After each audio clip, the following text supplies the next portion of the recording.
I started Crossy Dairy just more out of necessity to provide for my family. It was something that I grew up with. I grew up with a family milk cow. I consumed raw milk as I was growing up, learned how to milk alongside my mom. My grandma had milked the family milk cow before that, but I had 4 small children, and my mom was still milking at that point, but the cow had gone dry, and just decided at that point to transition and take it over for my own family. Got my own milk cow and started milking for ourselves. But then I had some friends inquire about if I had extra milk, and it just grew from there. Word of mouth just kind of spread, and started a larger customer base, a personal delivery system, and then on to farmers markets, and now our own storefront in Sheridan.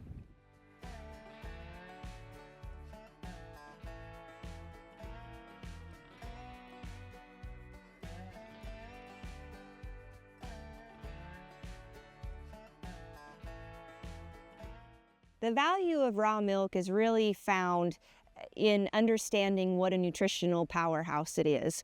Raw milk, since it's raw, unprocessed, that means it hasn't been pasteurized, it hasn't been homogenized, and so all the nutritional value is there. And raw milk in that source offers just an amazing nutritional benefit to the body. Pasteurization is very damaging to the nutritional components of raw milk. One especially heat-sensitive nutritional component is enzymes. And enzymes really function in the body to help digest our food. Those enzymes are destroyed completely in the heat process of pasteurization, and so then our body struggles to digest it. We see so many people that struggle with dairy intolerances and just difficulty digesting dairy products, and it's because those enzymes and probiotics, the good bacteria, have all been damaged. But even beyond those, there's the calcium, the vitamins, the minerals, proteins that are all destroyed by the pasteurization process. So in a natural raw form, all of that nutritional benefit is still there for our body. Raw milk helps with gut health. Raw milk provides a high protein source, a healthy fat source, and raw milk also has great immune strength.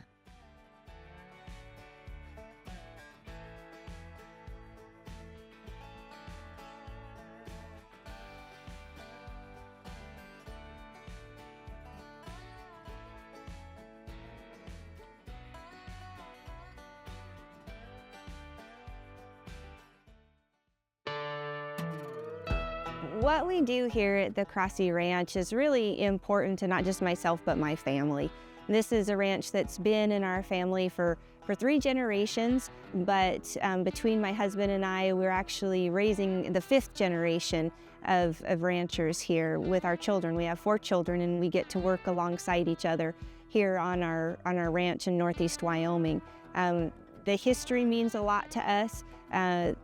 The ranch that we live on was originally homesteaded right here where we live. Actually, our home is part of the original homestead, and then my family purchased it from that family. So we tie right back into the original history of this property. Preserving that means a lot to us. While we are trying to expand and create new opportunities to diversify, and we think about the future, we never think about the future while not remembering the past that brought us here. And so every day as we're working together and we're doing our best in our animal husbandry practices, as we're trying to really look at sustainable ways to protect the land and utilize the land and really raise good products by respecting the animals, we're also respecting that history and where we came from, and really concerned about the future of the ag industry and being able to create something that will withstand some of the pressures that the ag industry faces right now.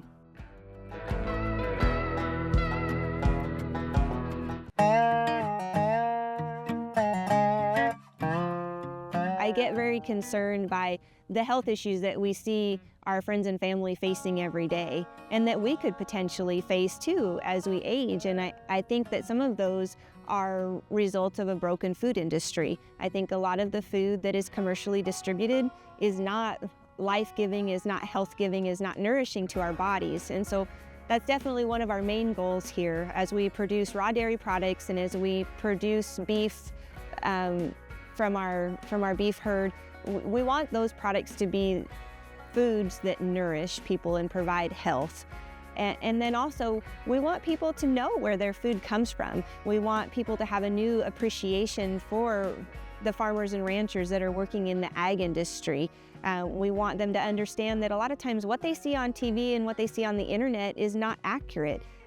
Concerns that they have about how animals are raised and how their food is produced is not always what applies to my family and to other small producers in our area. We have very different day-to-day operations. We have very different ways that we handle our livestock and that we produce our food products. And I think that if the public were to start shopping small with local producers again, they would realize that they could really take pride in the way that their food is produced and that the way that the animals are cared for. And so I just invite people to reach out to local producers and learn more about how we do things. And you'd find it to be a really friendly way that you could be comfortable with.